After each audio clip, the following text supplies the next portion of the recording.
Buenas tardes.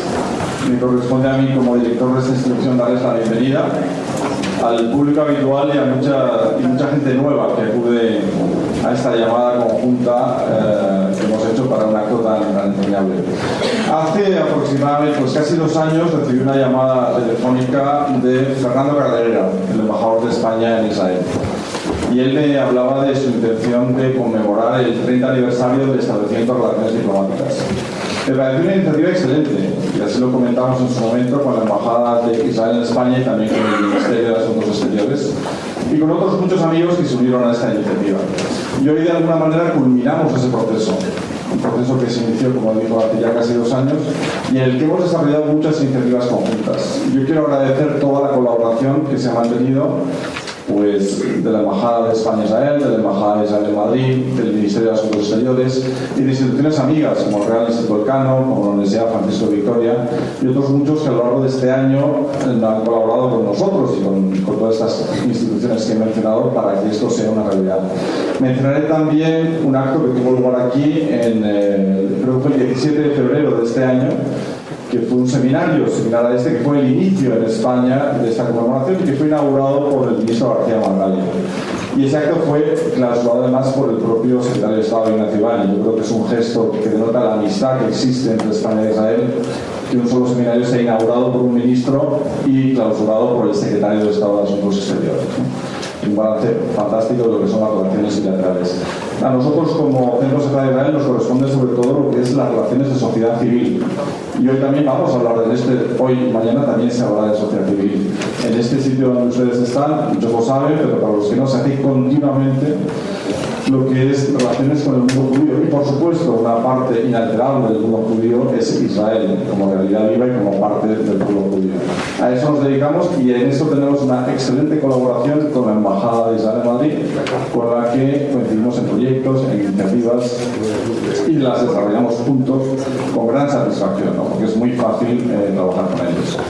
También hemos hecho muchas cosas en Israel. He tenido la ocasión de viajar 2 veces este año a Israel a distintos eventos, sobre todo en universidades, y en concreto la semana que viene viajo una vez más a Israel para varios eventos, pero el evento principal es que la Universidad Ben Gurion va a conceder el doctorado honoris causa a Gabriel Elorriaga.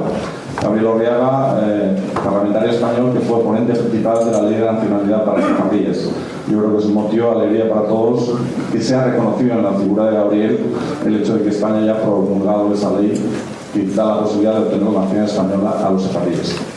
Quiero agradecer a todos los presentes, ya lo he dicho estas palabras, y una manera muy especial a ti, Ignacio, porque la verdad es que yo no sé si esta será la última ocasión que estás con nosotros o no, pero en todo caso, exacto, como tampoco lo sabes, como el destino nunca se sabe por dónde nos puede llevar, pero sí decirte y agradecerte, yo creo que todos los que estamos aquí, por lo menos mi equipo así lo piensa, el que siempre hayas aceptado todas estas iniciativas. Hemos tenido una relación excelente con todos tus antecesores, pero tu grado de compromiso con nosotros en el plano profesional y el plano personal ha sido realmente interesante, con lo cual desde aquí quiero agradecértelo y además públicamente en un acto tan importante como este. Con lo cual, simplemente por mi parte estos son los mensajes que quería darles, agradecer a todos los presentes, las instituciones que nos acompañan y que estas 2 jornadas sean realmente fructíferas y que sean un colofón, digamos, a este proceso largo de este año de conmemoraciones. Muchísimas gracias.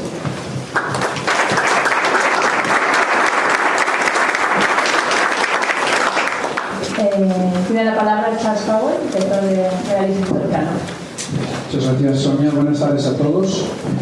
Para el Real Instituto Elcano es un verdadero honor y un gran placer poder haber participado en la coorganización de este seminario aquí en Madrid. Como ha explicado el director, en cierta medida lo concebimos como la continuación de otras actividades que se iniciaron a principio del año y más concretamente, en nuestro caso, de un seminario que organizamos, que se celebró en la Universidad Hebrea de Jerusalén, gracias a la iniciativa de la profesora Ruth Fine, que se unirá a nosotros, me imagino que mañana.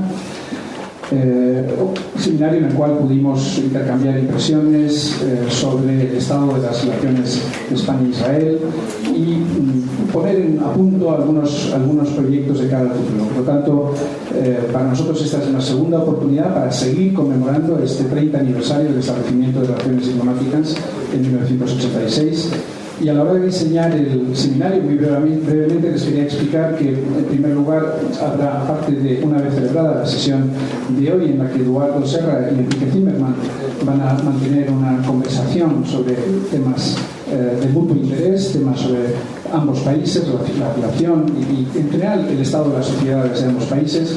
Mañana hemos dividido el seminario en 3 partes. Una primera parte más histórica, que tiene que ver con el proceso que condujo al establecimiento de relaciones, y también ponernos un poco al día en lo que se refiere al estado actual de la relación. Y agradezco a todos los que han venido desde Israel, muy especialmente, y también a mi amigo y colega Florentino Portero, que nos ha ayudado enormemente a la hora de elaborar y diseñar esta parte del seminario. En segundo lugar, habrá un bloque dedicado a la relación económica, porque no queremos ser nostálgicos, no queremos hablar solamente sobre el pasado, a pesar de que estos 30 años han sido muy ricos, ciertamente, pero queremos también hablar de Israel como Startup Nation, queremos explorar las relaciones comerciales, económicas, de inversiones mutuas cruzadas que existen en este momento y que tienen un enorme potencial. Y por último, queremos hablar de la sociedad. El director acaba de mencionar que Casa Separat se dedica sobre todo a las relaciones people to people, y nos parece que este aspecto es especialmente interesante. Qué duda cabe que existen estereotipos, existen tópicos. A mi presidente, Emilio Lamo Espinosa, le gusta siempre decir que, aunque los tópicos son denostados, al fin y al cabo tienen una función social, que es reducir a lo manejable cuestiones muy complejas, y efectivamente existen tópicos y estereotipos cruzados. Queremos examinarlos, queremos cuestionarlos, y queremos sobre todo contribuir a un mejor conocimiento de ambos países. Por lo tanto, espero que sea un programa que resulte de su interés. Como decía, habría sido imposible sin la colaboración estrecha de la Universidad Francisco de Vitoria, de la Embajada de Israel en Madrid, y por supuesto de Casa Separat. Muchas gracias, secretario de Estado, también por acompañarnos y apoyarnos en el trabajo como hace siempre. Y sin más, les deseo a todos una feliz velada hoy, y por favor vuelvan todos mañana también.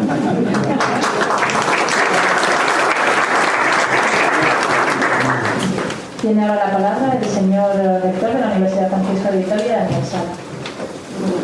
Muchas gracias, buenas tardes a todos.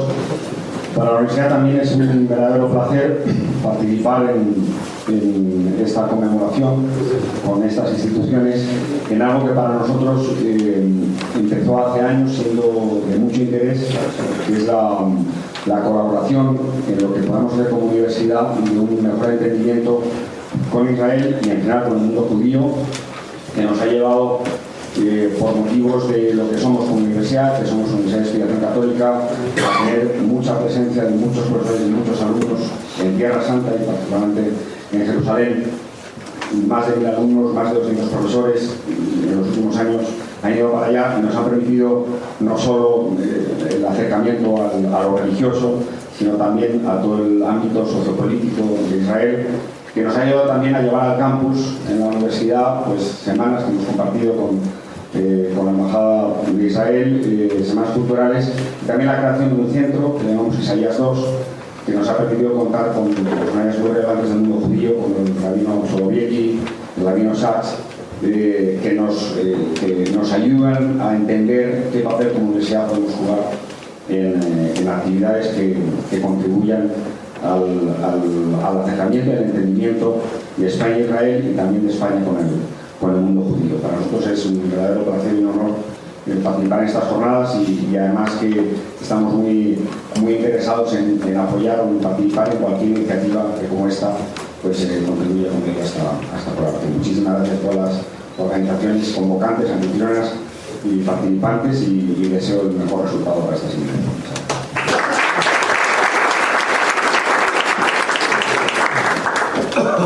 Vamos a oír ahora las palabras del excelentísimo embajador de Israel, Daniel Sala. Muchas gracias. Me identifico totalmente con lo que han dicho mis predecesores, así que no lo repetiré. Miguel también me mencionó un poco cómo evolucionó la idea de celebrar el 30 aniversario, y realmente este fue un año en que también nuestra embajada ha realizado una serie bastante impresionante de eventos en todos los departamentos, en cultura, en la sociedad civil, economía, y muchos de ellos estrecha colaboración con el Centro Sefarad de Israel. Y este vendría a poner un broche de oro, digamos, al fin de esta serie de celebraciones y eventos. A fin de año tomaremos respiro y continuaremos con la próxima serie de eventos y celebraciones. Ya encontraremos un buen título y haremos un nuevo logo, porque las relaciones entre nuestros dos países no se limitan a años redondos. También los números primos nos interesan. Así que continuaremos en la tarea. Mañana vamos a escuchar con mayor profundidad y detalles sobre la sustancia de esta relación, su evolución en el tiempo. Habrá quienes, los osados, también tratarán de hacer una proyección en el futuro. Pero yo creo que en esta introducción lo que cabe es un poco dar una caracterización anecdótica de qué estamos hablando cuando hablamos de las relaciones entre Israel y España, y quiero mencionar este caso reciente. La semana pasada, como todos sabéis, Israel fue azotada por una serie de incendios lamentablemente sin precedentes. Parte de nuestras hubo comunidades que se vieron arrasadas por el fuego. Llegó a la ciudad de Haifa, hubo decenas de miles de desplazados. Por suerte, pocas víctimas fatales, y no hubo víctimas fatales, pero decenas de miles de personas desplazadas, daño a la propiedad. Y como sabéis, el fuego se desarrolló con una velocidad increíble. Lamentablemente, parte de estas instancias fueron provocadas. Los medios de defensa civil israelíes fueron desbordados inmediatamente, y hicimos una llamada a la comunidad internacional, especialmente primero a nuestros vecinos, para que nos ayuden, especialmente con aviones que nos ayudaran a combatir el fuego. Y pedimos también a España que nos colabore, a pesar de que estamos en la otra punta del Mediterráneo, pero eso era una señal en realidad de la gravedad de la situación y la profunda necesidad que Israel tenía para aumentar sus efectivos en esta lucha. Y quiero compartir con ustedes mi gran satisfacción, mi gran sensación incluso de orgullo ante la respuesta inequívoca y rápida, inmediata del gobierno de España, a través de sus instituciones, inmediatamente ofreciéndonos, estamos buscando aviones en esos momentos, ofreciéndonos 2 aviones. A la mañana siguiente ya eran 4 aviones. Y no tiene importancia, o menor importancia, el hecho de que debido a condiciones de clima, estos aviones, que son pequeños y no están hechos para vuelos de gran alcance, al final de cuentas no salieron de España. Lo que es importante es que si se dice que amigos en necesidad son amigos de verdad, aquí España demostró que son amigos de verdad, y eso no se olvida, y creo que ese, desde mi punto de vista, es el titular bajo el cual me gustaría a mí abrir este simposio. Muchas gracias.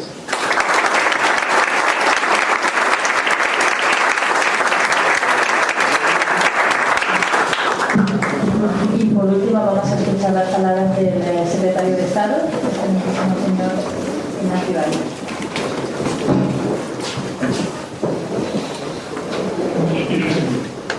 Shalom Javelin, Erev Tov.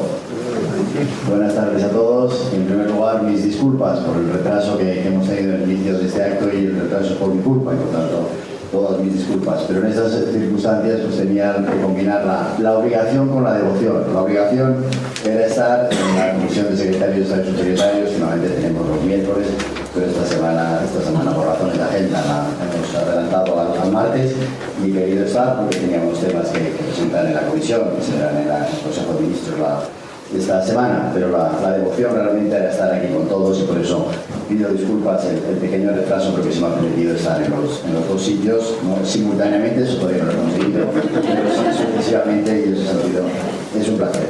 Quiero en primer lugar, ministro Serra, embajador, rector, todos los participantes, embajadores, que hay unos cuantos en la sala y estoy encantado de ello. Quisiera en primer lugar dar las gracias a todas las personas e instituciones que han hecho posible la celebración de este seminario. En particular, como es lógico, al Centro Sefarat Israel, representado por su director, que hace un trabajo magnífico, Miguel de Lucas, a la Embajada de Israel en Madrid, lo ha dicho el embajador Daniel Kudner, que han hecho una celebración de estas relaciones, de este aniversario que teníamos magnífico, y agradecerle muchísimo todos sus esfuerzos. Y además que hay que reconocer que ha coincidido con un periodo en nuestro país desgraciadamente políticamente complicado, ya superado en ese sentido algunas de las cosas que pensábamos hacer, que seguramente tendremos que hacer el año que viene, y lo haremos encantados.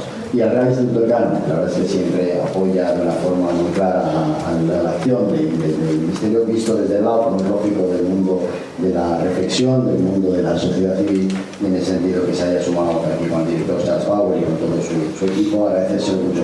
Y la Universidad Francisco de Vitoria, que la verdad es que hemos seguido en los últimos años ese esfuerzo que está haciendo, y lo agradecemos al rector Daniel Sada, porque la verdad es que están consiguiendo algo que para nosotros era muy importante, era que no solo se hiciera ese trabajo desde la administración, desde los centros de pensamiento, pero también, como lógico, desde el mundo académico. Eso sin duda refuerza esa estupenda relación.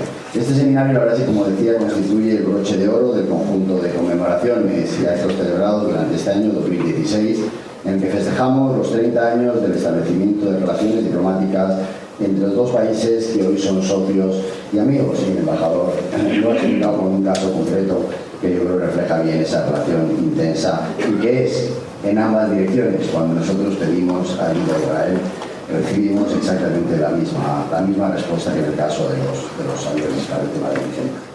Fue precisamente aquí en el Centro Sefarat cuando inauguramos el programa del 30 aniversario, efeméride en que tanto este ministerio como las autoridades israelíes se han implicado con el objeto de dar visibilidad y dinamismo a las ya de por sí ricas relaciones entre los gobiernos y los pueblos de España e Israel. La decisión del presidente Felipe González de establecer relaciones diplomáticas entre España e Israel supuso la culminación del proceso de universalización de las relaciones diplomáticas de España, proceso iniciado en los años 70 con el acercamiento a los países del bloque socialista y a México, e impulsando de forma destacada por los gobiernos de la transición, empezando por los de la UCD. 1986 fue, por lo tanto, un año clave en la plena inserción internacional de España. Establecimos relaciones con Israel, entramos en las comunidades europeas y celebramos el referéndum que confirmó la plena inserción de España en el bloque occidental, con nuestra pertenencia a la Alianza Atlántica. Nuestra vocación europeísta, nuestra vocación atlantista y nuestro acercamiento a Israel culminaron no por casualidad en un mismo momento. El establecimiento de relaciones diplomáticas con Israel no solo supuso el inicio de 3 décadas de relaciones políticas entre dos gobiernos, sino también de 3 décadas de intercambios comerciales, económicos, tecnológicos, lingüísticos, científicos, culturales y educativos. Es decir, 3 décadas de relación entre dos pueblos. Y sobre todo han sido 3 décadas que han contribuido al acercamiento entre ambas sociedades civiles, gracias al impulso de numerosas instituciones, entre las que destaca este Centro Sefarat Israel, inaugurado en 2006, precisamente hace 10 años, el Instituto Cervantes de Tel Aviv, desde 1998, por la labor de las comunidades judías en España. Parece mentira, a la luz del nivel de madurez y riqueza de las relaciones entre ambos países, que solo hayan transcurrido 30 años desde su establecimiento. Este alto grado de madurez se verá nuevamente confirmado cuando se produzca la esperada visita a España del presidente Rivlin, que dará sin duda un renovado impulso a nuestras relaciones.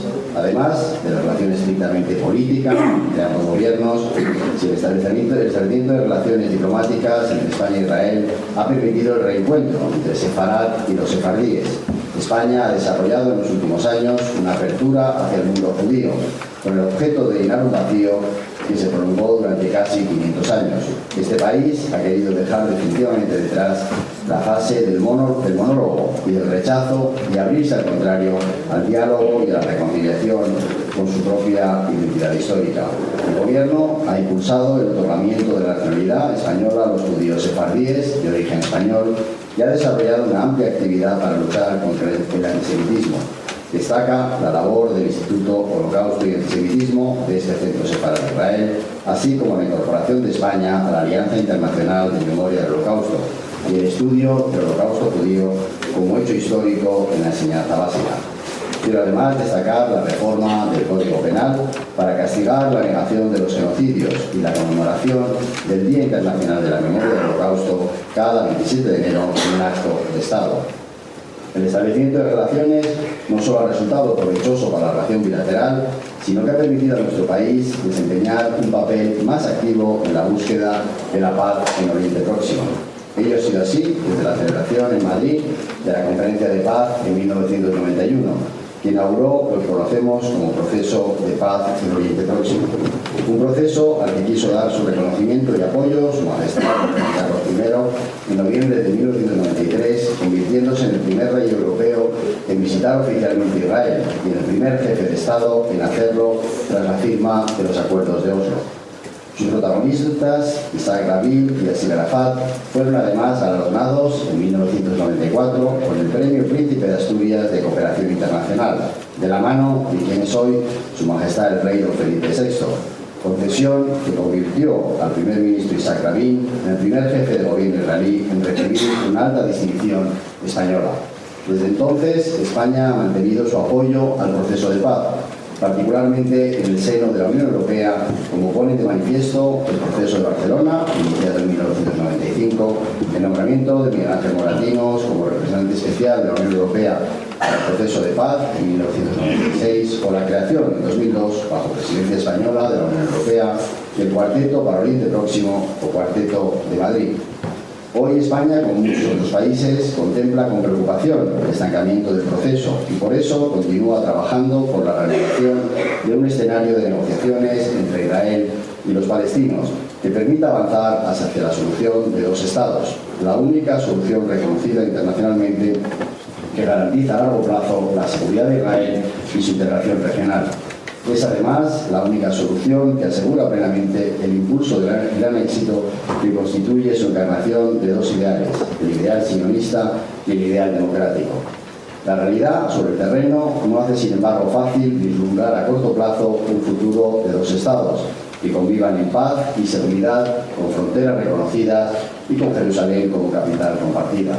Los israelíes y los palestinos siempre podrán contar con España para apoyar un proceso de negociaciones entre las partes, única forma en la que se podrá llegar a una paz justa y duradera entre ambos pueblos. España apoya las iniciativas internacionales para favorecer estas negociaciones entre las dos partes. La comunidad internacional puede y debe, a nuestro juicio, realizar una labor de acompañamiento e incentivo a las partes para favorecer una negociación, pero deberán ser las partes las que al cabo de este proceso se sienten a negociar, a hacer concesiones difíciles y a comprometerse con un futuro de paz en paz para sus pueblos.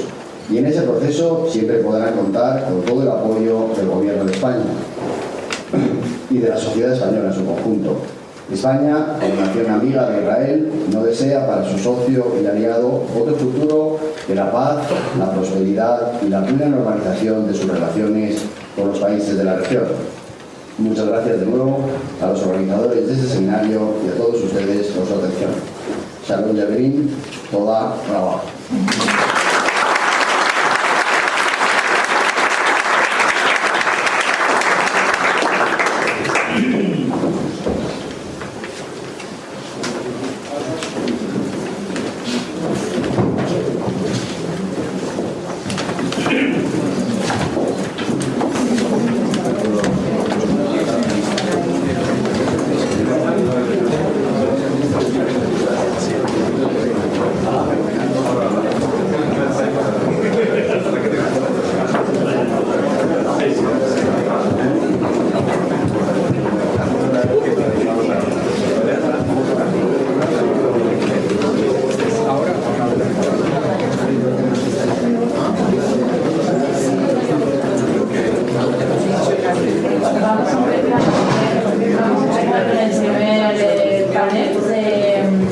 de esta sesión, mientras que despiden al secretario de Estado.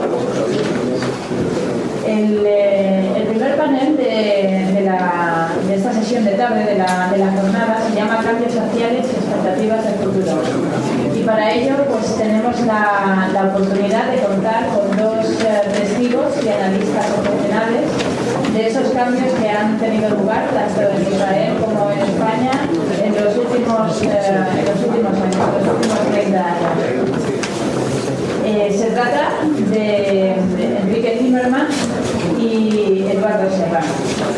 Como vamos con un poco de retraso, yo no me voy a extender demasiado en la presentación porque además son suficientemente conocidos por todos, de ellos estoy segura, pero quizás unas breves palabras nada más para algunos apuntes biográficos. Empezaré por Eduardo Serra. Eduardo Serra se licenció en Derecho en 1968 en la Universidad Complutense de Madrid y en 1974 ingresó como número 1 en el Cuerpo de Abogados del Estado. La mayoría de su carrera profesional, desde 1977, ha sido sirviendo en diferentes puestos gubernamentales, desde los gobiernos de UCD, pasando por los gobiernos del Partido Socialista Español, hasta el gobierno del Partido Popular, año en 1996 en que fue nombrado ministro de Defensa. Desde entonces, uno de los hitos además importantes que ocurrió durante su mandato como ministro de Defensa fue la incorporación de la misión española en Kosovo. Ha sido además presidente del Real Instituto Elcano y presidente y miembro de la Academia Europea de Ciencias y Artes desde 1997. Además de miembro en los consejos de administración de numerosas empresas y fundaciones. Así que es todo un honor tenerle aquí con nosotros y oír sus palabras y su análisis. El señor Enrique Zimmermann, además de amigo y colaborador de Centro Separat Israel desde los inicios, desde hace ya 10 años, es, como todos ustedes saben, un profesional del mundo de la comunicación. Él es licenciado en Ciencias Políticas y Sociología por la Universidad de Tel Aviv, por la que tiene además un máster en Ciencias Sociales. Es además catedrático en la Facultad de Estrategia, Gobierno y Diplomacia del Centro Interdisciplinario Herzliya en Israel. Desde 1991 ha servido como corresponsal de numerosos medios de comunicación españoles y extranjeros, entre los que destacaría La Vanguardia, Antena 3, Telecinco en la actualidad y otros medios internacionales como la televisión portuguesa SIC, en Oriente Medio, corresponsal de la cadena Univisión de Estados Unidos, Globo News de Brasil, CCTV de China, etc.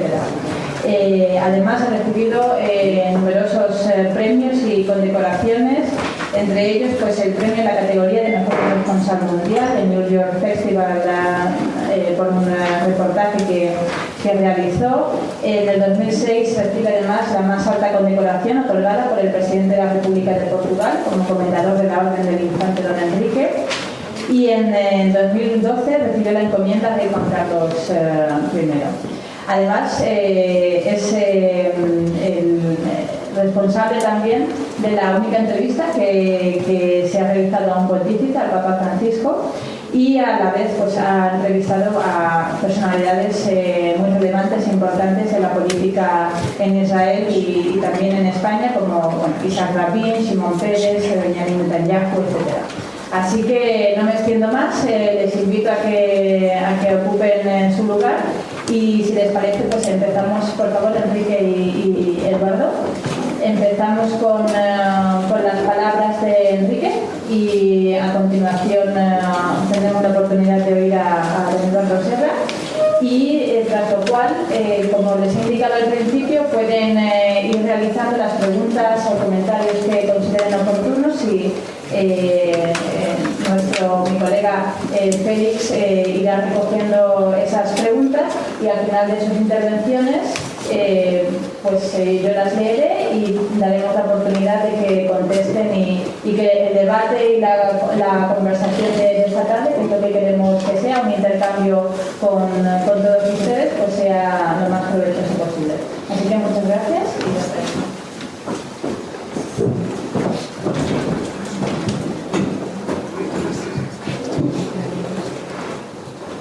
Bueno, queridos amigos, es de verdad un placer y un privilegio estar aquí con ustedes hoy en esta casa, que para mí es algo casi personal hablar de este tema.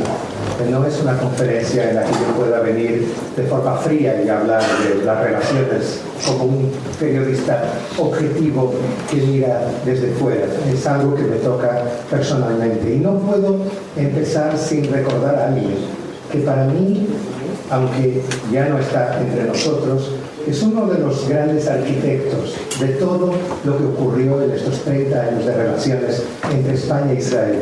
Y tuve la suerte de estar cerca de él durante 4 años, los 4 años previos realmente al establecimiento de relaciones y al reconocimiento de Israel por parte de España. Y me refiero a Samuel Adas. Shmuel Adas es un hombre que vino aquí en 1981 con un mandato que le entregó el gobierno de Israel. En realidad él era el representante en la OMT, la Organización Mundial de Turismo, oficialmente. Pero su objetivo real era ser el arquitecto de las relaciones diplomáticas entre Israel y España después de tantos años sin relaciones y después de esta carga de pasión, diría yo, casi mediterránea en los vínculos a los dos lados del Mediterráneo entre los dos países, a los que habría que añadir también los vínculos con el pueblo judío, que cuando habla de España siente algo distinto a lo que puede sentir cuando habla de cualquier otro país, debido a esta carga histórica brutal. Yo recuerdo a Samuel, yo llegué aquí en el 82 como un joven periodista que venía a trabajar para un medio israelí, el Ma'ariv, en esa época, y le acompañé muy de cerca durante estos años.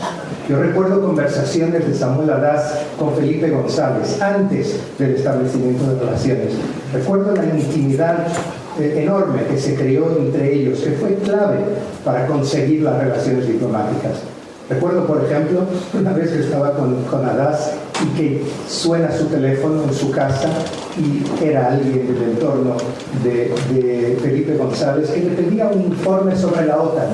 Nada que ver con las relaciones entre los dos países. Samuel Adas, con su estilo, algunos le llamábamos el cardenal Adas, porque tenía un estilo muy particular, la diplomacia de pasillo, con un perfil bajo públicamente, pero muy eficiente, muy directa, y logró convencer y superar los escollos que había en la España de esta época y todos aquellos que se resistían a realmente crear relaciones con el Estado de Israel por temor a la relación del mundo árabe o quizás por otros estereotipos. Como decía Einstein, es más fácil matar un átomo que un estereotipo.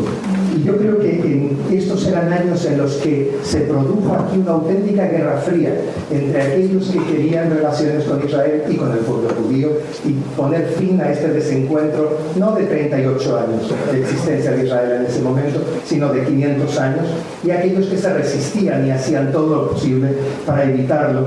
Y te recuerdo muy bien ese momento. Adas puso fin a la última anomalía, yo diría, de la España democrática.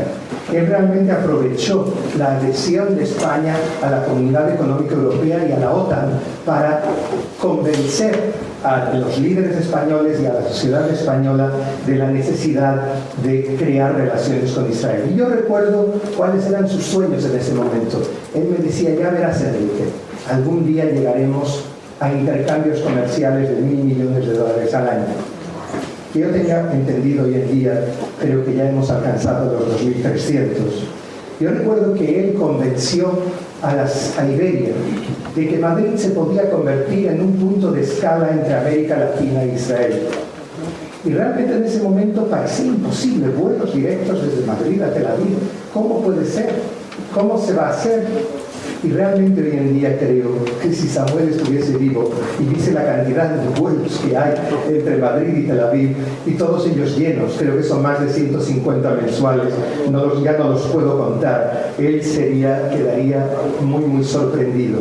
Más allá del hecho de que España hoy en día tiene en Israel uno de sus principales socios económicos en Oriente Medio, y que en el 2017 España superará en exportaciones a Gran Bretaña y a Francia en todo lo que concierne en el vínculo hacia Israel. No hay duda que hoy por hoy la relación entre España e Israel ha dado pasos gigantes.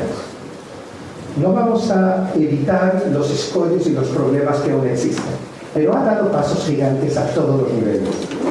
Yo recuerdo a Isaac Nabón, otro personaje que fue clave en las relaciones entre los dos países, el quinto presidente de Israel, que lo veía también como algo personal realmente. Recuerdo como él impulsaba y animaba a Samuel Adas y le decía: ves adelante, Shmuel. Shmuel, que nació en Argentina, que vivió en un kibutz durante 10 años en Israel, se vino aquí y consiguió su objetivo. Pero recuerdo también, durante todos estos años, ministro, recuerdo diría el shock de muchos israelíes en esos años y años más tarde, cuando entienden que durante tantos años España, de hecho, esperó hasta llegar al momento de establecer relaciones con Israel. En ese momento, para el israelí medio, que sentía que hay quizás dos países en Europa con los que se siente de forma emocionalmente, diría, más vinculado y más próximo a ellos. Los askenazíes sería Polonia, quizás Rusia, y los sefardíes sería España. Y este vínculo hay que entender que con la segunda y la tercera generación hay en Israel, ya había en esa época y hoy en día aún más, unos millones de personas que se sienten vinculados a este país, que sienten que este país es parte de su ADN. Y sin embargo España fue la última, con la excepción de la Santa Sede, en establecer estas relaciones con Israel, a pesar de todo, a pesar del judeo español, del jaquetía, del ladino, a pesar de que creo que Israel es el país con mayor número de escuelas de flamenco del mundo per cápita. A pesar de un hecho que no sé si lo sabéis, pero hubo épocas en que el equipo nacional de Israel era el Maccabi Tel Aviv, que jugaba baloncesto y ganaba muchísimos campeonatos europeos. Hoy en día el equipo nacional israelí es el Fútbol Club Barcelona. El sueño de muchos jóvenes israelíes, y tengo algo para los que no les gusta el Barça, y es que el segundo equipo es el Real Madrid. Pero el hecho es que muchos jóvenes israelíes hoy en día, en vez de festejar su bar mitzvah, en vez de hacer la fiesta de los 13 años o las niñas de los 12 con toda su familia, en vez de ver a las tías que ya no ven hace muchos años y que vengan a traerles un regalo, prefieren venir con sus padres al Camp Nou o al Bernabéu a festejarlo aquí. Y es cada vez más común. Hay viajes organizados de gente que viene aquí a festejar porque sienten que este es su equipo. Y vas a una escuela israelí y se dividen la mitad, un poquito más de la mitad, con la camiseta de Messi y algunos con la camiseta del Real Madrid. Y un nuevo fenómeno muy curioso, ya hay gente del Atlético de Madrid también. Y todo esto ocurre porque España, repito, es algo especial para los israelíes en general y diría para los judíos de todo el mundo, también de la diáspora. Yo doy conferencias en todos los lugares y cuando dices España, España toca especialmente. Pero aquí ocurre algo muy curioso que tiene que ver con mi profesión, que tiene que ver con el trabajo de la prensa. Es curioso que yo recuerdo un editor muy inteligente, un director de Internacional que tuve hace años en Antena 3, que me decía, es que cuando tú me envías tus noticias, Enrique, de Israel, para mí no son noticias internacionales. Son noticias que tienen un peso como si estuviese recibiendo información sobre algo que ocurre en mi casa. Porque cuando yo escucho Jerusalén, cuando yo escucho Belén, cuando yo escucho Nazaret, eso es parte de mi ADN. Y es muy curioso. Cuando esto yo lo cuento en Israel, a la gente no le sorprende. Porque entienden que hay un vínculo especial para bien y no siempre para bien. Yo creo que la prensa española, que en los años 90 era prácticamente inexistente en Israel, había un grupo de corresponsales, la mayoría latinoamericanos, que hacían el trabajo para medios judíos que habían venido a Israel y que trabajaban para medios españoles. Llega la prensa española en masa a finales de los 90, a principios de los años 2000, y realmente la comunidad de periodistas española en Jerusalén yo creo que supera la de muchos países europeos. Pero no siempre hicieron un buen trabajo, no siempre hicimos un buen trabajo. Quizás lo hicimos hasta el 2000, cuando la paz era un sueño que parecía real y que parecía posible. En el momento en que estalla la segunda intifada, empezaron serios problemas. Y yo creo que mucha de la mala imagen que en ciertos sectores españoles tuvo Israel fue provocado por este trabajo de la prensa. La prensa se equivocó en muchos aspectos y yo creo que hoy los periodistas españoles que estamos en Israel, de alguna forma hemos conseguido empezar un proceso de reflexión. Hemos entendido que en esta generación o la década que va entre el 2000 y el 2010 se hizo un trabajo bastante flojo, con graves problemas. El problema no entraremos en esto porque podríamos dedicarle a esto una conferencia. El problema del periodismo McDonald's, el periodismo instant, en el que no hay ningún tipo de profundidad, en el que se mezcla opinión con información, en el que está cargado de estereotipos, en el que se verifica lo que dice un lado y no se verifica lo que dice el otro, en el que se pone a la altura de un gobierno a una organización totalitaria como es Hamas, por ejemplo. Todos estos problemas yo creo que de alguna manera determinaron parte de la imagen o de la mala imagen que Israel adquirió en ciertos sectores de la sociedad española. Y cuando me preguntan qué se puede hacer para mejorar esta situación, yo siempre digo algo que creo que es vital, más allá de este proceso de reflexión en los medios de comunicación, de volver a los orígenes del periodismo ético, del periodismo serio. Aquí Israel es una democracia que tiene ciertas debilidades, que tiene ciertos problemas, pero de hecho es la única democracia entre Marruecos y entre Rabat y Teherán, yo diría de alguna forma. O sea que hay que entender eso y hay que entender la fuerza, pero al mismo tiempo las debilidades de la democracia, y no nos olvidemos de otro hecho, y es que en este pequeño territorio que es del tamaño de Galicia, la mitad de Holanda, la mitad de Bélgica, como el país de Gales. ¿Cuándo escuchaste noticias por última vez del país de Gales? Pues bien, ese es el tamaño de Israel. Estamos hablando de 21.000 kilómetros cuadrados y es el lugar con más periodistas del mundo por metro cuadrado. Cuando me preguntan qué se puede hacer para intentar acercar, para intentar mejorar la imagen, yo creo que no hay nada como las visitas mutuas. Sobre todo yo veo las caras de sorpresa de algunos de mis colegas cuando llegan a Israel por primera vez y se dan cuenta que muchos prejuicios que de alguna manera tenían y que les alimentaban su trabajo durante años no tienen razón de ser y la realidad es distinta. Israel es un país completamente diferente de lo que muchos de ellos imaginaban. Y cuando me preguntan qué es lo segundo que se puede hacer, volver a viajar a Israel. Yo creo que allí algunos entienden realmente que aquella impresión que tuviste, hay un dicho en hebreo muy bueno, que es levalvel im ha'uvdot, confundir con los hechos. Yo creo que quien visita Israel sale confuso por los hechos, porque las cosas no son tan simples como parecen. Y como no tenemos mucho tiempo, quiero ir un paso adelante. Cumplimos estos días los 25 años de la Conferencia de Paz de Madrid. Yo estaba allí en el Palacio. Era uno de los 14 periodistas que tuvo la suerte de entrar. Había 6.000 periodistas en la Conferencia de Paz de Madrid. Y una de las conclusiones a las que llegué desde entonces, acompañando todos los enormes esfuerzos por traer algo de paz a esta región, es que España realmente es querida por las dos partes, tanto por la parte israelí, no solamente como por la parte palestina, sino por el mundo árabe también. Cuando conocen mis vínculos con España en distintos países árabes, yo veo inmediatamente la sonrisa, veo inmediatamente la reacción que hay. Y por lo tanto yo creo que España puede jugar un papel que en los últimos años ha desaparecido.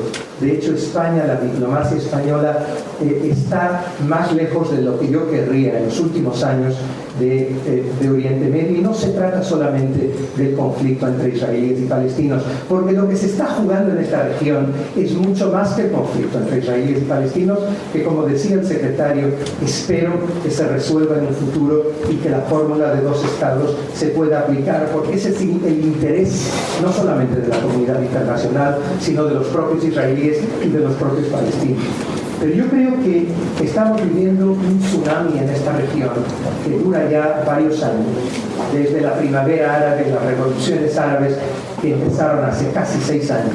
Y este tsunami está afectando toda la región de forma que el mapa geopolítico ha cambiado de forma notable, lo que tiene sus riesgos, lo que tiene sus aspectos negativos, que son obvios. Yo he estado varias veces con el Estado Islámico, con gente del Estado Islámico en el frente de combate en los últimos 2 años, porque he hecho una serie de documental sobre Daesh, y eso me permitió conocerles cara a cara. Vuelvo a Mosul en 2 semanas, pero aquí llegué a una conclusión que es fascinante para el futuro de esta región. Y es que con todo el miedo y con todo el radicalismo y con toda la máquina del tiempo que nos lleva al siglo VII, y ese es el objetivo del Estado Islámico, utilizar el siglo XXI para llevarnos al siglo VII, llevar esta región a las tinieblas, a pesar de todo, allí surge un nuevo mapa geopolítico que puede permitir pasos adelante. Quizás no la paz mesiánica que todos ansiábamos en los años 90, pero sí acuerdos basados en el Realpolitik, en el que no hablemos solamente del paradigma bilateral entre israelíes y palestinos. 25 años intentan israelíes y palestinos llegar a acuerdos y no lo logran. Y si eso ocurrió, por algo será. Yo creo que la única salida que puede haber en los próximos años es acuerdos en los que el mundo árabe sunita, el mundo árabe más pragmático, no me gusta llamarlo moderado, sea parte de esa mesa de negociaciones, porque puede contribuir a ayudar a endulzar la píldora hacia las dos partes y permitir un compromiso entre los dos lados, y ser también parte de la configuración del nuevo mapa de Oriente Medio, en el que yo espero que España tenga también un papel. Hay un escollo del que no podemos evitar hablar. Si miráis y ponéis la palabra antisemitismo en España en Google, vais a ver que hay demasiadas investigaciones en las que salen cifras estremecedoras. Me refiero, por ejemplo, a la investigación de la Anti-Defamation League, la Liga Antidifamación de Estados Unidos, que señala que en España, en el año 2014, de 38 millones de adultos, 11 millones albergan actitudes antisemitas. Estas cifras me parecen verdaderamente descabelladas cuando yo voy por la sociedad española y hablo con la gente. Pero aunque no sean estas las cifras reales, hay un problema aún de antisemitismo en Europa, en España y en Europa, muy serio, que no podemos evitar y que no podemos ignorar. Y casas en instituciones como esta, Casa Sefarada, tienen una función de una enorme importancia para luchar contra este cáncer. Es un cáncer que yo creo que nos preocupa. Citaba Sonia antes mis vínculos con el Papa Francisco. El Papa Francisco es una de sus grandes preocupaciones. Él me dice muchas veces, yo sigo viéndole regularmente, él me dice: el antisemitismo es un pecado. Y además él tiene mucho sentido del humor y me cuenta una historia que es la siguiente. Él dice: tú sabes, Enrique, que hay aquí también sacerdotes que no le gustan mucho los judíos en el Vaticano. Y yo les conté una historia, y la historia es así. Hay un grupo de sacerdotes que está alrededor de una mesa y que están diciendo: estos judíos siempre se creen en el centro del mundo. El antisemitismo es un problema, y el antisemitismo en España y los programas escolares que hay aquí, y el esfuerzo enorme que yo veo que se está haciendo con programas sobre el Holocausto, yo creo que hay que ir más allá. Yo creo que la educación es una de las claves en todo esto. No solamente la educación formal, la educación no formal, las redes sociales. Este es un trabajo a largo plazo y hay que apostar en ello. Es una maratón en la que hay que invertir grandes esfuerzos. Y al mismo tiempo os diré que en la sociedad israelí hay una gran emoción. La decisión de la ley de nacionalidad ha provocado el que mucha gente se plantee su identidad sefardí. vuelva a hablar de ello, vuelva a hablar con sus familias, se haga preguntas sobre su pasado en España, cosas que normalmente cuando vives en una sociedad como la israelí, en la que vamos realmente a cargas forzadas y corriendo y con tantos problemas, no siempre tienes tiempo para pensarlo. Esto demuestra que España es parte de la identidad judía y que tiene un papel no solamente en el pasado, sino en el futuro del pueblo judío. Yo mismo os diré, yo tengo un antepasado, según los documentos que están en mi familia materna, la familia Benarroz, de un señor que nació en Alemania, que fue uno de los grandes sabios de la historia judía, que se llamaba Asher Harosh, y que vino de Alemania a Toledo, se convirtió en el presidente del Tribunal Rabínico de Toledo. Su hijo se llamaba Jacobo Benarroz y fue rabino de Toledo también. Y para mí el ver los vínculos, el poder celebrar los 30 años, me hace pensar en qué pasará dentro de 30 años. ¿Cómo serán las relaciones entre los dos países? Y creo que ahí el lema tiene que ser recordar el pasado, vivir el presente y confiar en el futuro. Y me parece que la clave de todo es aquello que Ben-Gurión, el fundador de Israel, hizo. Sabéis que él aprendió español para poder leer el Quijote en versión original. Y lo logró, aprendió español solo, con un profesor que venía, y él consiguió, a una edad ya relativamente avanzada, leer el Quijote en español. Y sin embargo, hay una frase que yo creo que él decía que se puede aplicar a las relaciones entre España, Israel y el pueblo judío, que es la siguiente: las cosas difíciles las hacemos inmediatamente, las cosas imposibles tardan un poquito más. Muchas gracias.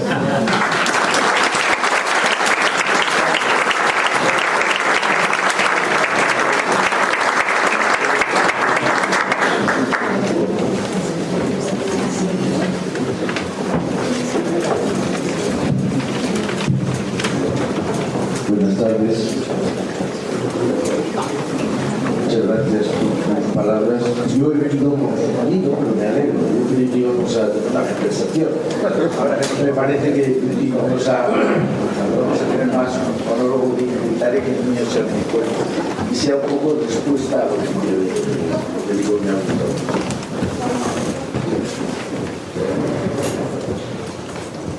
Yo creo que hay una clave de por qué ha sido tan renuente España a aceptar el Estado de Israel. Y es que España todavía tiene un reconocimiento pendiente, que es reconocerse a sí misma. Y resulta que Israel, los judíos, lo judío, no es algo extraño, forma parte, es un componente de España. Y si nosotros no nos queremos a nosotros, es difícil que queramos a una parte nuestra. Yo creo que esa ha sido, en el fondo, la razón de esa pereza, esa renuencia a las relaciones diplomáticas entre los dos estados. Yo fui a Israel siendo secretario de Estado el año 83. Tuvo que ser un viaje secreto. Me acuerdo que en el aeropuerto de Tel Aviv me llevaron por unos pasaditos secretos sin que tuviera que pasar controles aduaneros y me pusieron un escolta. Y el escolta hablaba un castellano más que aceptable, hablaba ladino, y se llamaba Castel. Y para mí esa era la prueba del 9 de que somos lo mismo, estamos a los dos lados del Mediterráneo, pero de alguna manera somos lo mismo. Yo creo que la historia española ha sido tan complicada en los últimos 150 o 200 años que hay que explicarla desde sus componentes. Tú lo has dicho, el componente judío, el componente cristiano y el componente islámico, los tres componentes con los que nos las hemos tenido tiesas ha sido con Europa. Hemos tenido más guerras con Europa que con nadie. Nosotros, yo creo que España entra, como decíamos, en la mili con el pie cambiado. Bueno, creo que si no con el izquierdo, nosotros íbamos con el derecho. Entramos con el pie cambiado en la historia moderna porque el sueño medieval, que era una gobernanza mundial, por decirlo de alguna manera, el reino de Dios. Entonces en España se llamaba la monarquía católica. Católica, como sabes, quiere decir universal. No quiere decir de una fe o de otra, quería decir universal.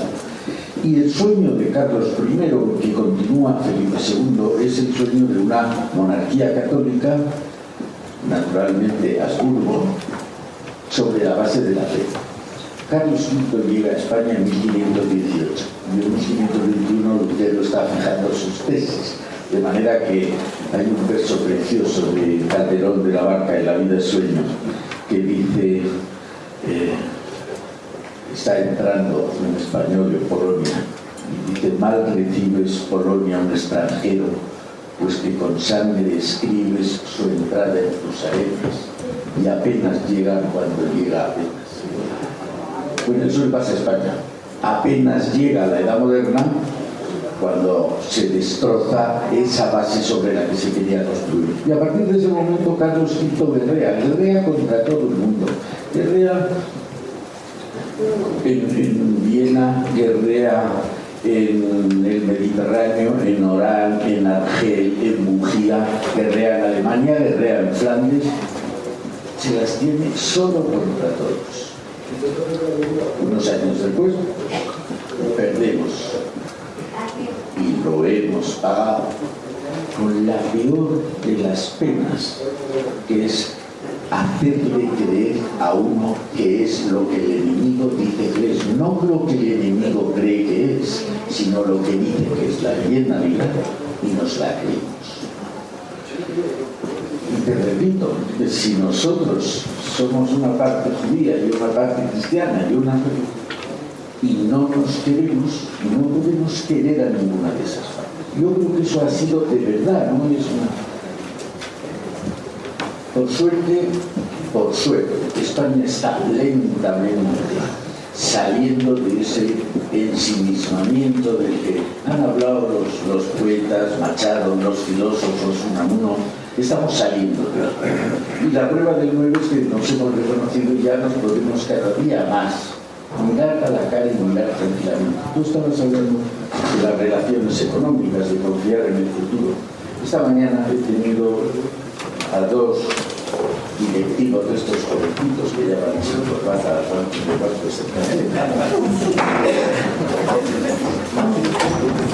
ellos me hacían, son de innovación.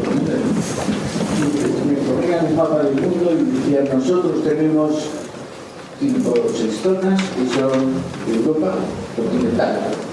No era España una zona, era Europa continental, UK, América del Norte tenía la zona este, la costa este y la costa oeste, América Latina, Israel.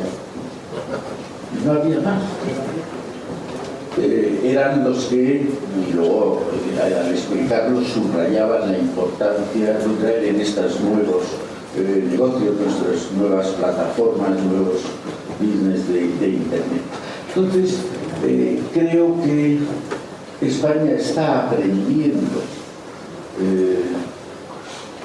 Israel probablemente también impulsado por la necesidad, pero hoy Israel es probablemente el país, visto desde mi punto de vista, el país que más mira al futuro. Y nosotros teníamos que olvidarnos de nuestros demonios familiares y mirar al futuro. Creo que lo estamos haciendo lentamente y hay veces que nos replegamos. Tú decías últimamente el gobierno, es verdad, porque estamos en una fase de repliegue.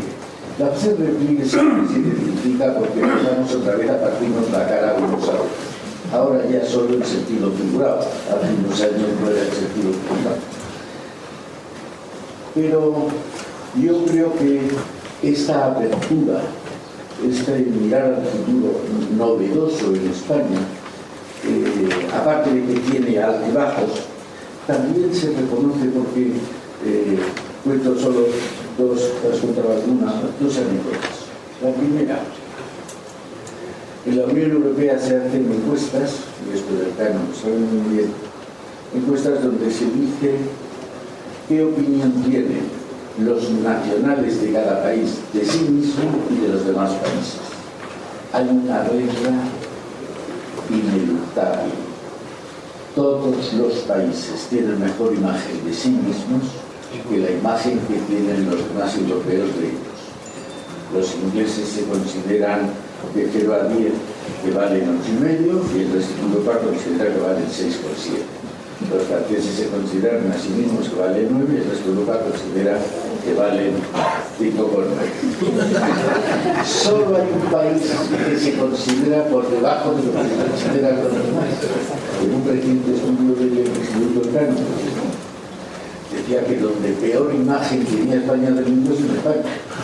Pero yo creo que esto es importante, muy importante. Y quería terminar haciendo... Has dicho algo del antisemitismo. Yo creo que esa clave que he dicho sirve para explicar aquí, no es posible que 11 millones hablen mal de los judíos. Es más que posible que no de 20, 30 millones de adultos hablen mal de sí mismos. ¿Vale? Yo creo que esa es una clave que me parece esencial para entender. Y te decía que terminaba con dos libros. Uno, España en su historia, de Américo Castro. Yo recomiendo que este libro se lea y se lea con fruición. Es el libro donde yo aprendí. Lo que de verdad cuál es la naturaleza histórica de España, cómo se ha ido conformando el modo de ser español. España es un país, siempre lo digo, es un país extremo geográficamente, estamos en una punta de una península que es Europa, y además es un país extremo en clima, extremo en la orografía, y al mismo tiempo es un país que por estar en el límite Finisterre, las columnas de Hércules, está más acostumbrado que ningún otro, probablemente que ningún otro país europeo, al trasiego de gentes. Vinieron los fenicios, los griegos, los cartagineses, los romanos, y ellos siguieron la senda de los ríos, que es como se han hecho las civilizaciones en la historia, la India, la China, Egipto, Mesopotamia. Pero luego vinieron los bárbaros, esos no entraron por los ríos, los suecos, los vándalos y los alanos barrieron de norte a sur, y luego los árabes, que esos tampoco por los ríos, barrieron, de manera que si alguna virtud tiene España de haber sido un extremo limítrofe, es que estamos acostumbrados a hablar con todos. Y yo creo que esa cualidad, tú lo has subrayado en un sentido, creo que esa cualidad debería aprovecharse. Ahora estamos en un momento difícil. Estamos en un momento difícil porque hasta ahora el mundo vivía mal, pero organizado. En el primer piso poner los países que queráis, en el segundo, en el quinto vivían los europeos con un buen nivel de vida, más o menos ordenado, tenían un pasado tumultuoso que los entendían, en el sexto vivían los japoneses, los americanos, y de repente se han abierto las puertas y están todos en mitad del patio. La situación es preocupante. ¿Cómo se va? Eso que llamamos globalización, que es que se han abierto todas las puertas, a ver qué va a pasar. Porque en Europa somos 500 millones y en África son 1.000 y pico millones, a los que les gustaría mucho que lo ven todos los días vivir como vivimos los europeos. Y claro, donde viven 500 millones no es fácil dar solo a 1.000 millones adicionales. De manera que esta época que vivimos es una época que hay que mirarla con cuidado. Y en esta época es especialmente necesario que existan, no sé si periodistas, pero sí interlocutores, los que hablan entre unos y otros. Yo recuerdo que cuando ha citado nuestro doctor Acoso, cuando en Kosovo, sabéis que aquí hay 3 comunidades que son de 3 razas y de 3 religiones. Los croatas, por simbolizar croatas, bosniacos y serbios, estaban, no sé si siguen, a la gresca, se llevan muy mal. Y los militares españoles diseñaron una especie de casetas donde tenían una mesa en una habitación central, una mesa en uno, donde ellos se sentaban a un lado, y si había que hablar croatas a un lado o bosniacos a un lado, y serbios a otro. Y empezaban a hablar hasta que saltaban chispas. Cuando saltaban chispas decían, un momento, y entonces de cada lado de la mesa había una puerta con una habitación, y la de los españoles comunicaba con la de los dos lados con independencia. Entonces venían a hablar sobre bases bilaterales. Es decir, yo creo que si se pidiera la mayor intervención, la mayor discusión de España en ese conflicto, que tienes razón que no es solo bilateral, que es más amplio, primero, quizá para permitir, y segundo, nos haríais un favor porque nos sentiríamos importantes. Digo que terminaba hablando de los libros, un regalo de Américo Castro, España en su historia, y el otro lo he leído recientemente, probablemente es el mejor libro que he leído en los últimos 20 años, y es de un israelí joven que se llama Harari, y el libro se llama Sapiens, y es probablemente uno de los libros donde más se ha aprendido. De manera que concluyo diciendo, somos del mismo tronco, hemos tenido vicisitudes históricas complicadas los dos, y nos estáis enseñando lo que más necesitamos, que es mirar al futuro. Muchas gracias.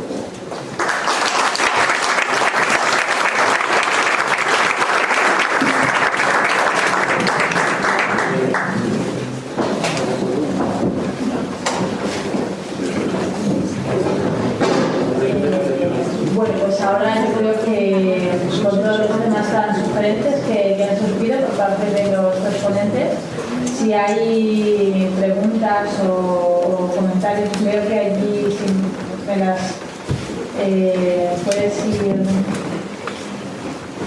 Sí. Yo quizás también aprovecho mi posición para quizás lanzar un tema que puede ser uno del resto de preguntas que nos hagan, que es la posición de Europa, ¿no? También, y sobre todo mirando de cara al futuro, ¿no? Cómo Europa puede servir también de punto de encuentro entre España e Israel, ¿no? En la posición de Israel como socio de Europa en muchas de sus políticas, y también España como también quería saber vuestra opinión. Y si me puedes lanzar.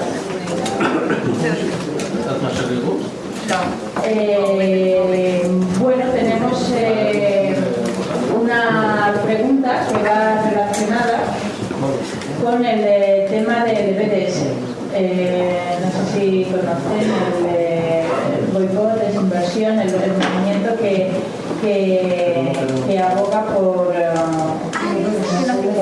hacer el boicot a los productos que vienen de Israel, y por qué y cuál es la posición de España, cuál debería ser la posición de España con respecto a esa política, ese movimiento que reclama esa política. Quizás empezamos por ahí y voy, así tengo tiempo de leer las otras preguntas y hacer las preguntas. Breve. El BDS es para mí el enemigo número uno de la posibilidad de llegar a algún tipo de diálogo entre Israel y el mundo árabe. Y desde luego, y que haya BDS activo en un país determinado es uno de estos virus o bacterias que de alguna forma pueden dañar también las relaciones entre los países. Yo no sé si sabéis cómo esto funciona. Cuando empezó parecía que era algo más limitado, pero se ve que tienen bastante dinero y el objetivo es, de hecho, el objetivo de facto. Os diré que el gran enemigo del BDS no oficial es el liderazgo palestino. ¿Por qué? Porque entienden que fomentando el boicot, fomentando sanciones contra Israel, lo que se está haciendo es alejando cualquier posibilidad de diálogo. Os cuento una cosa personal que me ocurrió. Yo hice un trabajo con el Papa, con la plegaria por la paz que ayudé a organizar en el Vaticano. Él me dio una condecoración y aquí dos organizaciones españolas, una que trata del tema del agua y otra el Colegio de Abogados, decidieron darme un premio de derechos humanos. Yo llego y veo que hay un poco de... la gente está un poco incómoda, las personas que organizaron el premio, porque había fuera una manifestación personalmente contra el premio que me daban a mí. Y uno de los jueces del tribunal español fue afuera y no me dejaron ir. Había 30 personas organizadas con pancartas que habían venido a Alicante de distintas zonas de España. Me imagino que pagamos. Y que simplemente les preguntó el juez, pero ¿cómo os manifestáis contra Enrique, que ha sido nombrado por el Papa Ángel de la Paz? Y le dice el jefe, ¿Enrique es israelí? Y dijo el juez, creo que sí. Dice, pues por eso. O sea, no te importa qué opiniones tienes, qué representas, si estás a favor del diálogo o en contra del diálogo. El simple hecho de ser israelí es un poco como en los protocolos de los sabios de Sion, o si llevas la estrella. Es una organización que quizás sea producto también de todo esta nueva situación que hay en Oriente Medio, toda esta ola de radicalismo y de falta de esperanza. Pero yo creo que toda la gente que quiere la paz, toda la gente que tiene objetivos de pensar en el futuro y de pensar en un futuro un poco mejor para Oriente Medio y para las relaciones también entre España e Israel, tiene que de alguna manera aislar estas posiciones radicales. Pues ya está. Bueno, pues continuamos con un par de preguntas más. Esta en concreto va dirigida al señor Serra. ¿No cree que la cooperación tecnológica militar es una de las asignaturas pendientes en estos 30 años de relaciones diplomáticas entre España y Israel? Eso por un lado, y otra que me ponen aquí específicamente dirigida a Enrique, que es sobre el tema del conflicto, y citando a Shlomo Ben-Ami y una de sus tesis sobre el conflicto, mencionan que el conflicto árabe-israelí es uno de los pocos que es imposible que se resuelva solo por sus principales actores, palestinos e israelíes, y la tesis de que solo será posible con la intervención de un tercero. Sí,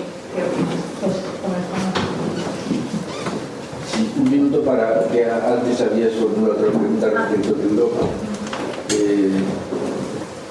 Yo creo que me parece que es importante subrayarlo. España ahora hace pocos meses, es en relación con su Producto Interno Bruto el segundo exportador de Europa después de Alemania.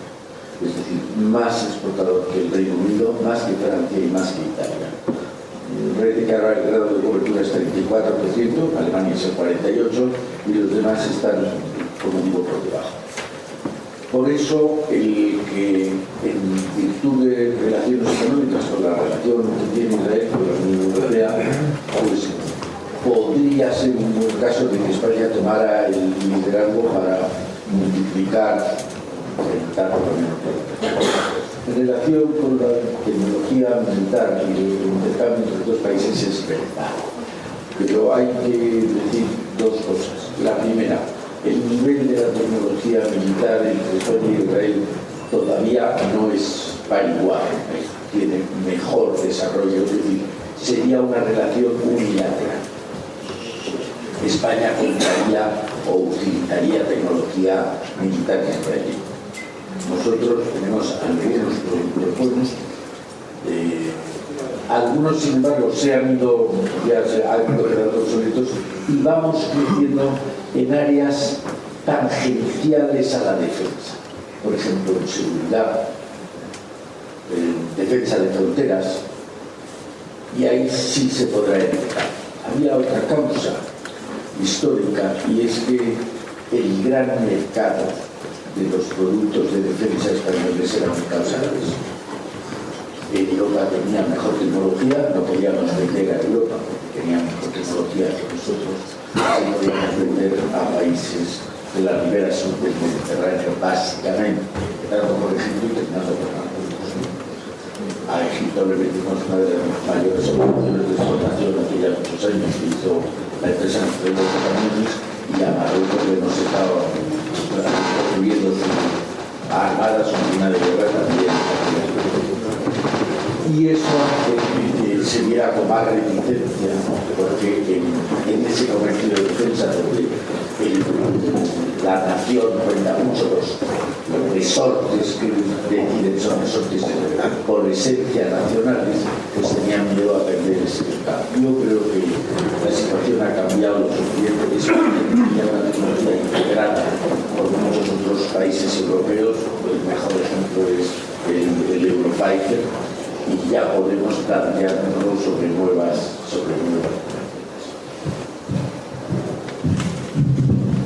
En este aspecto económico, diré ahora el tema político, Nabón contaba una historia, Isaac Nabón, que es muy significativa para entender el cambio que la economía israelí vivió en las últimas décadas, ¿no? Cómo del país de las naranjas se convierte en lo que decía, sí, realmente el país de la innovación, hecho que puede traer realmente una colaboración que ya existe, que ya empieza con España, que puede ir mucho más lejos. O sea, el sueño de Samuel Adaz de los 1.000 millones se puede multiplicar por 10 en unos años, en 10, 20 años adelante. Y él contaba una historia de cuando él llega en los años 50, Ben Gurión le envió a Argentina, y era diplomático en Argentina, y conoció a Eva Perón, y Eva le dijo: ven, quiero que conozcas a Juan Perón, a mi marido. Y le lleva allí y le dice: Juan, este es el señor Nabón, que acaba de llegar de Israel, y tenemos que comprarle algo, porque este es un país joven que tiene muchas dificultades y hay que comprarles algo. Le dice Perón a Nabón: ¿y qué tenéis? Dice: naranjas. Dice: no, van a llegar aquí ya podridas, ¿cómo vamos a comprar naranjas de Israel? Dice: ¿qué tenéis más? ¿Qué tenéis? Y Eva: no, pero Juan, hay que comprar algo. Y dice: ¿textil? Dice: pero nosotros tenemos todo lo que queremos de textil, ¿para qué vamos a comprar textil a Israel? Y él dice, y Eva insiste: pero es que hay que ayudar a este país, es un país joven que tiene muchos problemas, supervivientes del Holocausto.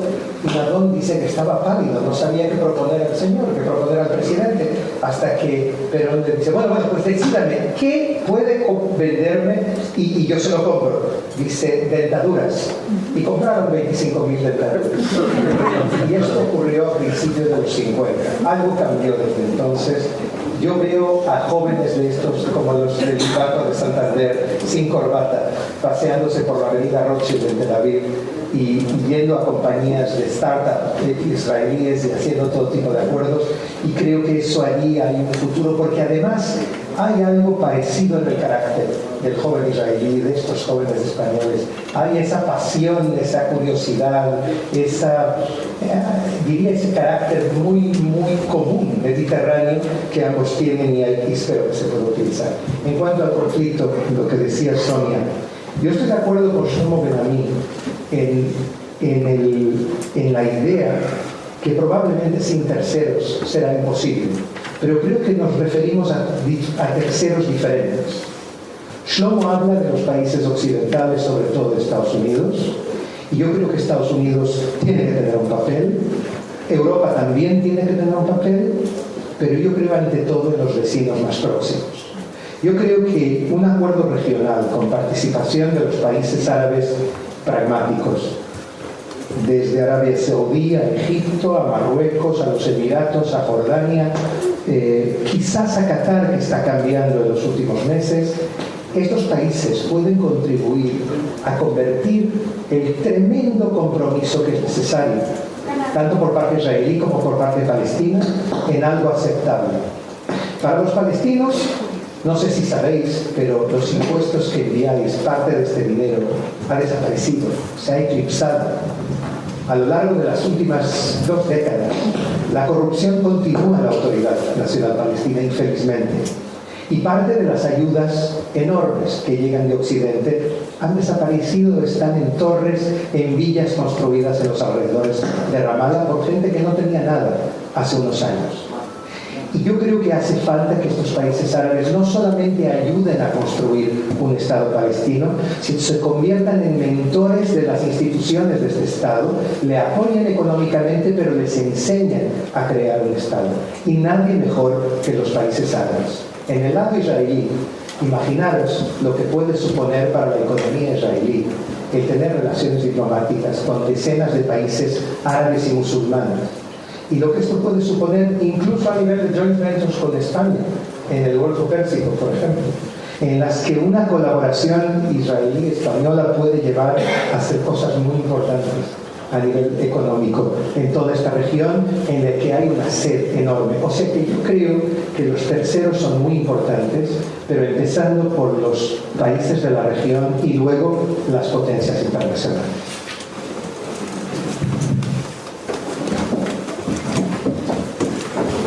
Continuamos con otras 2 preguntas que me parecen también particularmente interesantes. Una es, bueno, pues el tema de más actualidad y que quizás más ha salido últimamente, que es cómo afectarán las relaciones bilaterales entre Estados Unidos, Israel y España la llegada de Donald Trump a la Casa Blanca. Y luego tengo otra pregunta que quizás va más dirigida hacia el futuro de Israel, que es relativa a la población jaredí, la población religiosa ultraortodoxa, que dice, bueno, hay estimaciones que calculan que en el año 2050 llegará a un 33%. Y si lo consideran este hecho, podemos ver el sonido, no sé qué ocurre. Si lo consideran una amenaza para la estabilidad económica de Israel o la continuidad de Israel como un Estado democrático y garante de los derechos de las minorías.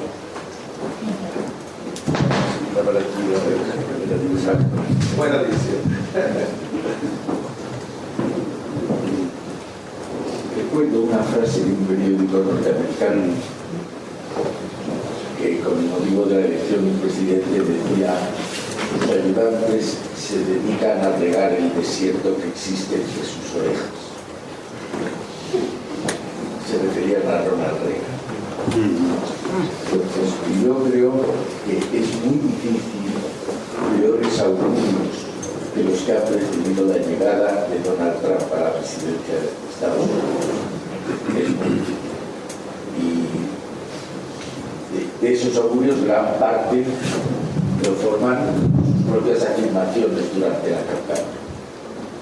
Pero ante eso me parece que hay que hacer 2 cosas. El primero es que estamos llegando a una época donde cada vez más los políticos no explican en la campaña su programa, sino que se dedican, asesorados por sus cercanos, a decir lo que más votos les va a hacer. Y por tanto tendría poco. Pero en todo caso, peores augurios son difíciles. Segundo, yo creo que la prudencia, teniendo en cuenta un país de la envergadura de Estados Unidos, la prudencia aconseja, por lo menos en Europa, a esperar un poquito algo más que los nombramientos. Se está tratando mucho de nombrar ese secretario de Estado. Es una señal de que no es tan unilateral. Quiero pensar que no es tan unilateral su política. De manera que yo creo que tras esos augurios hay que esperar y ver realmente qué es lo que pasa. En España tenemos un precedente. Cuando había muerto Franco, tenía que elegirse un presidente de gobierno después de la interinidad de Arias Navarro. Entonces había 3. Uno era Areilza, el otro era Silva Muñoz y el tercero era Adolfo Suárez. A la sazón, ministro secretario general del movimiento, de los que iban con camisa azul y chaqueta blanca. y todos tenían sus esperanzas a ver quién iba a nombrar el Consejo del Reino de esa tierra. Y salió Adolfo Suárez. Y entonces, no solo los medios de comunicación, todo el mundo, pues, un desastre, ya no habrá salida al régimen. Se escribió un artículo que luego se hizo famoso que se llamaba "Qué error, qué inmenso error cometió el nombramiento de Suárez". Suárez también tenía los peores augurios y sin embargo hizo una transición que probablemente ninguno de los otros dos hubiera sido capaz de hacer. No estoy estableciendo un paralelismo entre Donald Trump y Adolfo Suárez. Lo que digo es que los augurios no son motivo suficiente para pronosticar una vida.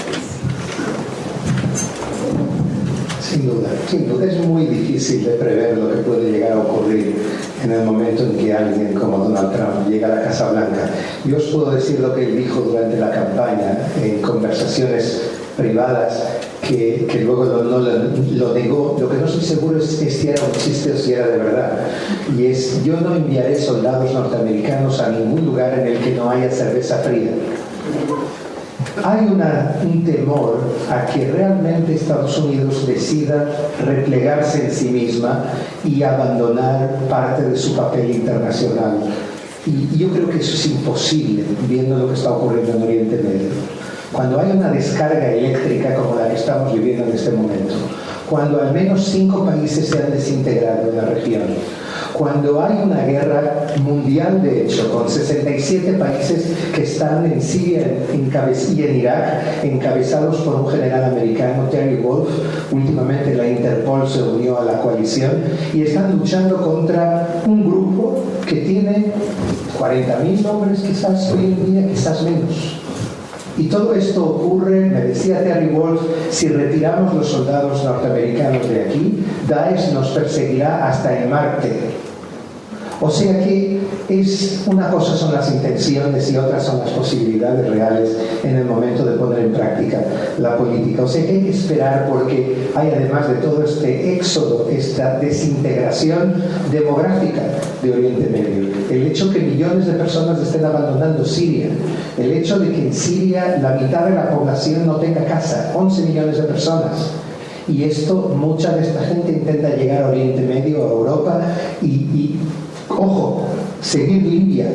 Libia es un tema que yo creo que los medios de comunicación no reflejamos lo suficientemente, y me decía un preso de Daesh, del Estado Islámico con el que vi en el frente de combate kurdo, me decía: si nos falla el Estado Islámico en Siria y en Irak, nos iremos a África Central, a Libia y a Nigeria con Boko Haram, e intentaremos crear allí un Estado Islámico. Y si no nos funciona el Estado Islámico allí, Daesh está en los corazones, y seguiremos haciendo todas las acciones posibles contra los infieles en Europa y en Estados Unidos.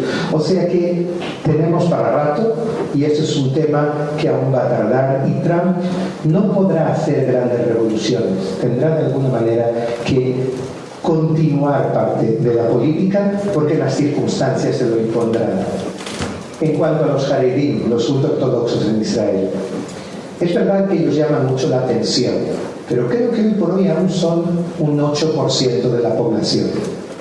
Las cifras que barajan un aumento brutal podría ser, aunque este tipo de futurismo a mí no me convence normalmente. Porque si os dais cuenta, decían lo mismo, por ejemplo, del sector árabe-israelí. Y hoy por hoy el sector árabe-israelí, que está compuesto por un 20% de la población, tiene un crecimiento demográfico inferior al de la población judía israelí. Se han israelizado de alguna manera. O sea que hay cambios que son muy difíciles de prever, y cuando me habláis de qué año era, 2050, Dios mío, 2050, ¿dónde estaremos todos? Veremos lo que va a ocurrir de aquí al 2050. Es cierto, y hay un factor importante que tiene que ver con la propia sociedad israelí. Hoy por hoy, solo un 45% de los hombres jaredí, ultraortodoxos, trabajan. Sus mujeres normalmente trabajan un altísimo porcentaje. Los hombres están aumentando. Yo en el parking de mi casa en Tel Aviv hay un señor jaredí de mi edad que me contó que es la primera vez que trabaja en su vida. O sea, yo creo que en los últimos años hubo un movimiento de alguna forma que llevó, debido a cuestiones políticas, a un nuevo partido que surgió en el mapa político israelí, centrista y Shatid, que hizo algunos cambios que ahora el gobierno actual ha dado pasos atrás en esos cambios, pero el hecho es que hay hoy más ultraortodoxos de los que había hace 3-4 años dentro del mercado laboral israelí. Y sobre todo hay un factor muy interesante, y es la mujer. También en la sociedad jaredí hay que tomar en cuenta dos cosas: los smartphones, los telemóviles, los móviles que están cambiando a los jaredí y a la próxima generación jaredí. La sociedad moderna llega a través del móvil, quieran o no. Y la mujer. Muchas mujeres ultraortodoxas trabajan en compañías de high-tech, de alta tecnología, y van al siglo XXI por la mañana y vuelven al siglo XIX por la noche. El marido sigue haciendo lo mismo que hacían sus abuelos y ellas en cambio están tratando de programas de informática de lo más avanzado que existe. Y quieras o no, ellas son agentes de cambio dentro de su propia casa. Y se dan datos sociológicos fascinantes. El aumento de visitas al sexólogo en la sociedad ultraortodoxa aumentó en un 500%. La mujer exige al marido, y va al rabino y el rabino lo apoya porque esto es una tradición judía, ir y mejorar su vida sexual. Eso es algo que era impensable hace 10-20 años. ¿Por qué ocurre ahora? Porque ella ve gente secular, ve a estos jóvenes que dan una gran importancia a su vida sexual. O la moda. Las mujeres hoy en día se visten, hay tiendas de moda de las mejores marcas en los barrios ultraortodoxos que no existían hace unos años. O sea, hay cambios dentro de la sociedad. No es una sociedad que está totalmente estancada. Yo creo, no son los Amish. Es algo que a pesar de todo habrá una transformación y desde luego para Israel, para quien lo preguntó, entiendo que es alguien enterado. Yo como israelí haré todo lo posible para que la próxima generación ultraortodoxa se integre en el mercado, porque si no mis hijos en el año 2050 tendrán que financiarles a ellos y tendrán que pagar impuestos por ellos, y eso es una situación insostenible. Y pasa también por el servicio militar. Yo creo que el aumento actual de servicio militar por parte de ultraortodoxos tiene que continuar y tiene que suceder.